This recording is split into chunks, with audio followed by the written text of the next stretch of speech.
네, 안녕하세요. CSR 임팩트 서명주 대표입니다. 오늘은 여러분들과 소셜 임팩트를 위해서 우리가 무엇을 할 수 있을지 좀 아이디어를 모으는 시간을 갖도록 하겠습니다. 제가 하는 일에서 주로 저희 고객이라고 해야 될까요? 클라이언트들은 기업이에요. 그래서 기업이나 공공기관, 또 한편으로는 지자체, 또 정부 기관들이 이 소셜 임팩트와 관련된 민간 협력 사업들을 참 많이 진행하고 있는데 오늘 이렇게 청년들이 소셜 임팩트에서 관심을 가지고 있다고 해서 굉장히 반가운 마음에 달려왔고요. 제가 준비한 장표들을 보면서 오늘 조금씩 그 CSR은 용어나 아니면 소셜 임팩트, 또 사회 가치, 이런 주요한 키워드들에 대해서 같이 한번 인식해보는 시간을 갖겠습니다. 사회 문제에 대한 인식을 먼저 해야 될 것 같아요. 그래서 그 사회 문제에 있어서 사회 제도나 또 사회 구조적으로 어떤 결함이나 모순이 있을 수 있는데 이것으로 인해서 좀 의미 있는 다수가 이것을 지속적으로 고통을 받을 때 이걸 가지고 사회 문제라고 좀 얘기를 하거든요. 그래서 이 아래 이미지상으로는 뭐 환경 문제도 있을 수 있고요. 또 한편으로는 부의 어떤 빈부의 격차에 대한 이슈도 있을 수 있고요. 네, 이런 것들이 사실은 그 이후에 계속 나오는 저희가 앞으로 다루어야 될 문제일 겁니다. 소셜 임팩트는 여러분들이 생각할 때 좀 용어가 생소하기도 하지만 최근 한 몇 년간 굉장히 많이 쓰는 용어로 등장을 합니다. 그래서 혁신적인 아이디어로 사회 시스템에서 어떤 변화를 추구를 통해서 한 분야 전체를 바꾼다거나 아니면 사회 전체에 긍정적인 영향을 미치는 활동들로 정의를 합니다. 여기서 제가 이제 CSR에 대해서 이제 설명을 드리려고 하는데요. 아마 여러분들이 먼저 보내주신 질문지에 CSR에 대해서도 알고 싶다라는 의견들이 꽤 있었어요. 지금 요즘 TV나 언론에 굉장히 많이 나오고 있는 ESG하고도 또 연결되어 있는 부분인데요. 기업의 사회적 책임이라고 하는 이 CSR은 한편으로는 좋은 제품을 좋은 가격으로 공급을 하는 것, 이것이 아주 기본적인 것이겠죠. 기업에서 어떤 재화를 만들 때 정말 사람들한테 필요한 재화를 만드는, 제품을 만드는 것들. 그런데 이걸 만드는 과정에서 물을 많이 사용한다거나 아니면 탄소 배출이 많다거나 아니면 이것을 만들고 나서 폐기물을 관리를 제대로 못하는 그런 상황들, 이걸 생각해 보면 생산과 소비와 유통과 배출 단계에서의 전 사이클에 대한 고민들이 필요하겠죠. 그래서 기업이 어떤 제품을 만들 때 이런 경제적인 측면에서는 좋은 제품을 만드는 과정에서 실제로 뇌물이나 부패 아니면 대리점에 어떤 압력을 주는 그런 행동들은 이런 경제적 가치에 있어서도 사회의 책임을 다하지 못하는 상황입니다. 또 한편으로는 어떤 제품을 만드는 과정에서 환경적인 걸 고려하는 것, 에너지나 토지나 또 한편으로는 물 관리, 폐기물 관리에 대한 이슈들에 대해서 제대로 처리하지 못하는 것도 기업이 사회적 책임을 다하지 못하는 환경적 측면이죠. 또 한편으로는 사회적 측면으로는 우리가 이 회사를 영위하는 데 있어서 가장 중요한 노동자들, 중대한 어떤 재해로 인해서 노동자들이 계속 제품을 만드는 공정에 있어서 사고를 당한다거나 아니면 암이 걸리기에 더 좋은 환경으로 노출된다거나 이런 이슈들은 어떻게 보면 사회적 측면에 있어서의 기업의 사회적 책임을 다하지 못하는 경우입니다. 기존의 사회공헌이라는 용어와 CSR이라는 용어를 좀 혼용해서 쓰일 때가 있어요. 이건 우리나라뿐만이 아니라 일본이나 유럽에서도 그렇게 쓰고 있는데요. 이 구조 안에서도 보시면 CSR이 좀 더 상위 개념, 사회적 책임을 다하는 그 안에는 경제적이고 법적이고 또 윤리적이고 또 자선적인 이런 책임 안에 다 들어가고요. 사회공헌 활동은 우리가 하는 이 그 사회공헌의 여러 가지 봉사활동이랄지 임직원의 여러 가지 활동들, 이런 액션들이 더 많이 들어가기 때문에 하위, 협의의 개념이 됩니다. 다음 슬라이드에서 우리가 사회공헌의 어떤 단계별 과정을 볼까요? 우리가 처음 50년대, 70년대에는 우리나라가 전쟁 이후에 너무 많은 불우이웃이 생겼죠. 그래서 기업들이나 모든 기관들이 불우이웃 돕기 같은 자선적이고 시혜적인 활동들을 합니다. 또 그 다음에 이제 70년대에서 90년대는 이제 우리나라의 기업들이 좀 더 장학, 인재 양성 쪽으로 좀 더 포커스를 두고 있습니다. 그리고 그래서 보통은 기업의 대기업 같은 경우에는 공익재단들을 많이 만들고 있고요. 또 90년대에서 2000년대가 되게 되면 임직원들의 자원봉사 활동이 좀 더 활성화가 됩니다. 이 시기에 1994년도가 삼성의 사회봉사단이 처음 생겨나는 시기이기도 하고요. 그래서 기업마다 대표 사회공헌 프로그램들이 막 만들어지고 있습니다.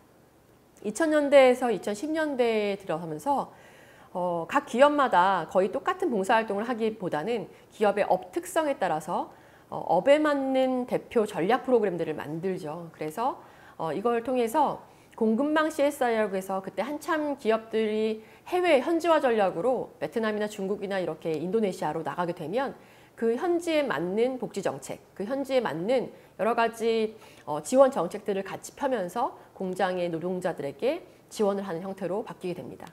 2010년에서 2010년 지금의 가장 많이 나오는 키워드 중에 하나가 사회적 가치입니다. 여기에서는 뒤에 장표에서도 계속 설명드리겠지만 한 기업이 또 아무리 대기업일지라도 사회 문제 전체를 책임질 수 없거든요. 그래서 뭔가 힘을 합쳐서 민간 협력 모델을 만들어 나가는 콜렉티브 임팩트 모델이 나오게 됩니다. 오늘 강의에서 계속 설명드릴 것 중에 하나가 이 콜렉티브 임팩트의 사례들인데요. 이 뒤에 장표를 이제 보시면서 저희가 이 전체 목표를 어디로 가져가야 될지에 대한 걸 이제 설명드리겠습니다. 아마 여러분들 요즘 다양한 활동을 하시다 보면 SDG에 대한 용어들 많이 들어보셨죠. UN SDG의 목표가 어떻게 보면 큰 목적성을 가리키고 있어서 기업들의 지속가능 보고서를 보시게 되면 그 안에 지속가능 보고서에는 반드시 이 UN SDG 목표에 있어서 우리 기업이 사회가치를 위해서 어느 몇 번에 더 포커스를 두고 있다는 것이 보여집니다. 네, 그리고 다음 장표에 보시면 SDG에 17가지 주제가 있고요. 거기 안에 세부 주제가 169가지가 있어요. 예를 들어서 지속가능한 에너지, 지속가능한 해양 환경, 또 지속가능한 도시와 정주에 대한 것들, 이런 것들이 특히 예를 들어서 공기업의 도시재생 사업이랄지 이런 것들은 사실 이 장표에 연결이 되는 거죠. 그리고 또 예를 들어서 지속가능한 소비와 생산에 대한 것들, 이런 거는 요즘 여러분들 많이 보시면 나이키나 코오롱 제품들, 아디다스 이런 것들을 보면 다 플라스틱을 모아서 신발을 만들거나 플라스틱을 모아서 옷을 만들었다, 이런 거 나오시잖아요. 그게 바로 예전에는 원자재에 대해서 그 제품을 만들고 또 이것을 그냥 소각하거나 버리는 것을 끝난다면 이제는 그 원자재의 순환관리 체계에 대해서 관심을 많이 가지게 되는 것이죠.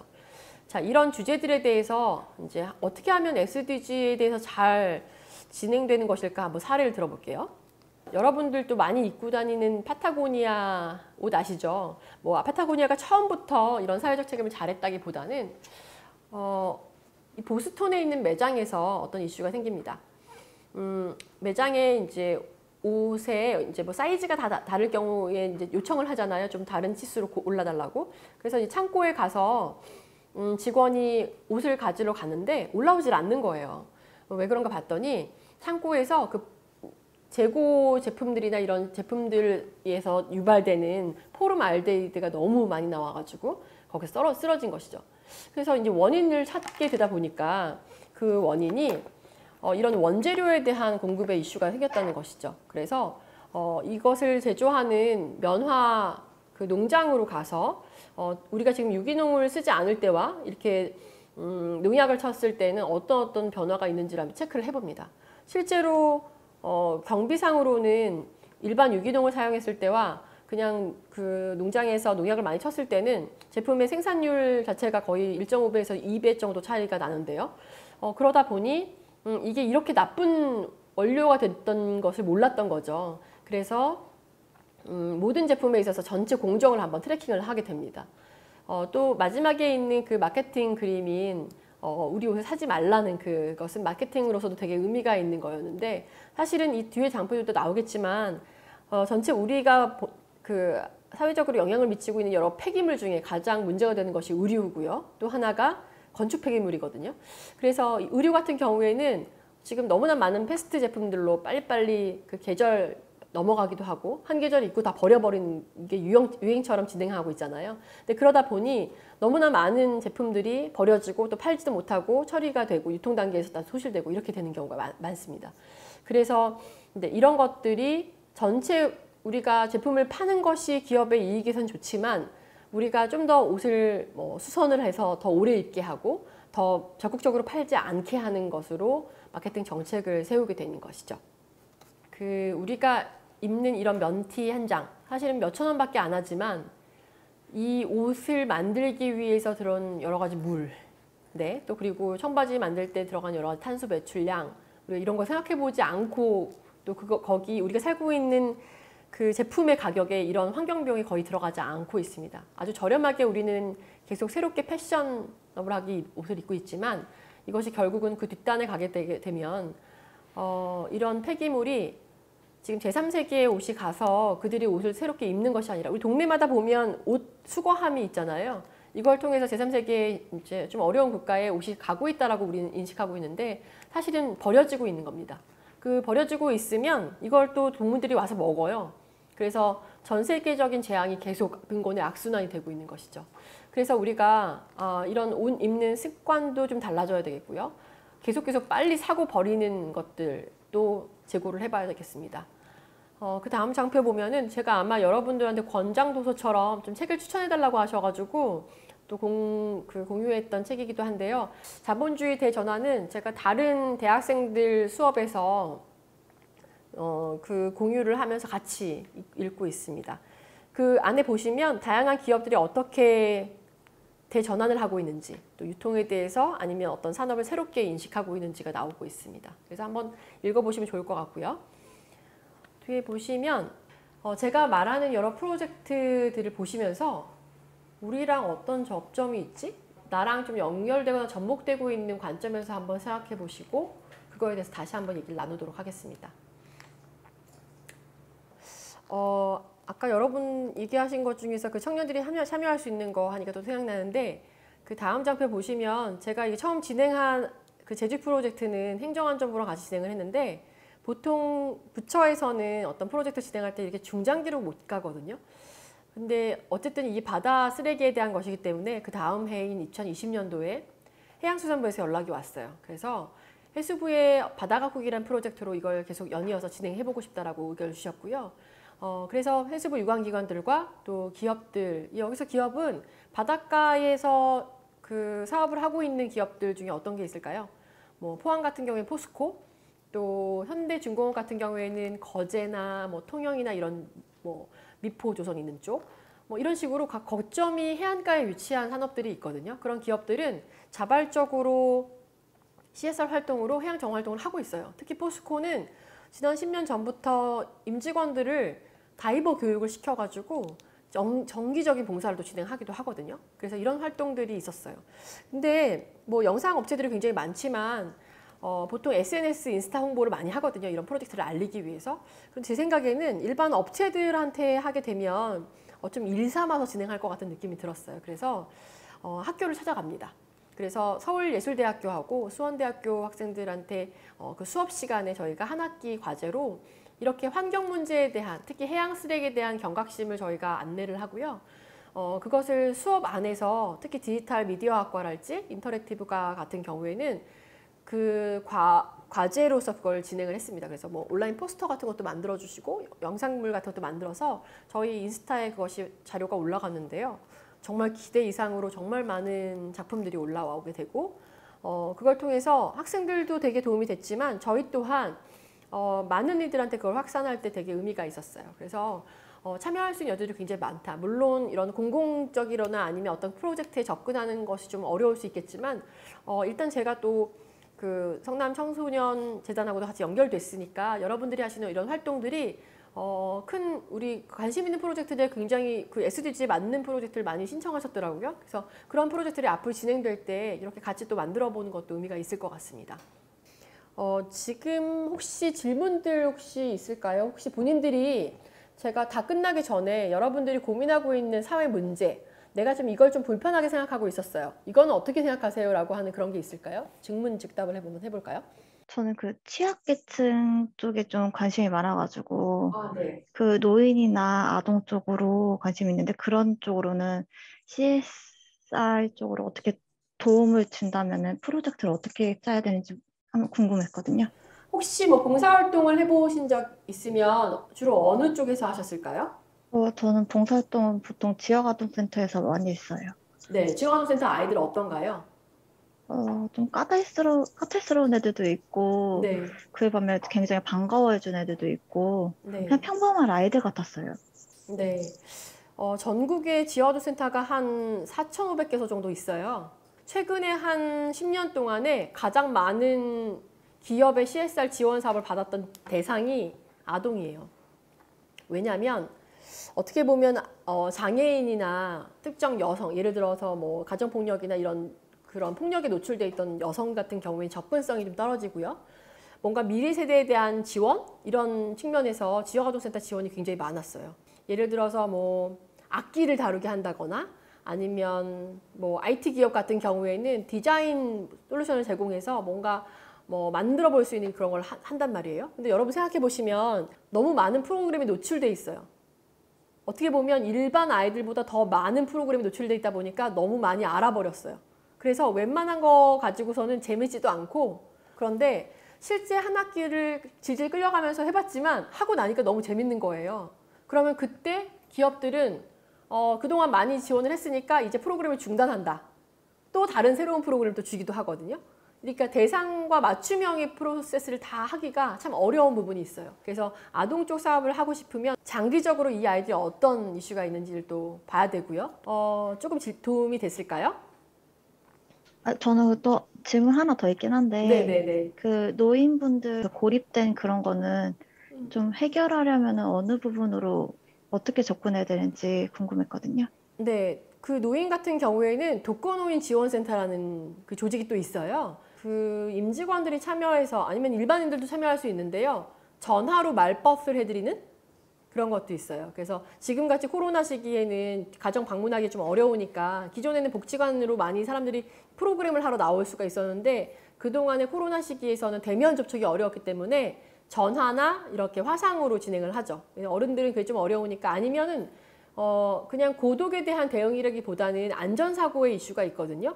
그래서 혼자 계신 분들이 많기 때문에 그런 분들한테는 우리 전화 관련된 회사들 있잖아요. KT나 SK 같은, 유플러스 같은 그런 기관들이 이 행동을 인지하는 시스템을 부착을 시켜드려요. 그래서 계속 활동이 없을 때, 이게 수면한 상태가 아니라 거동을 해야 되는 낮 시간인데 불구하고 움직임이 없을 경우에는 갑자기 긴급사고가 발생하는 경우가 많거든요. 그렇게 해서 긴급 지원을 해드리는 경우도 있습니다.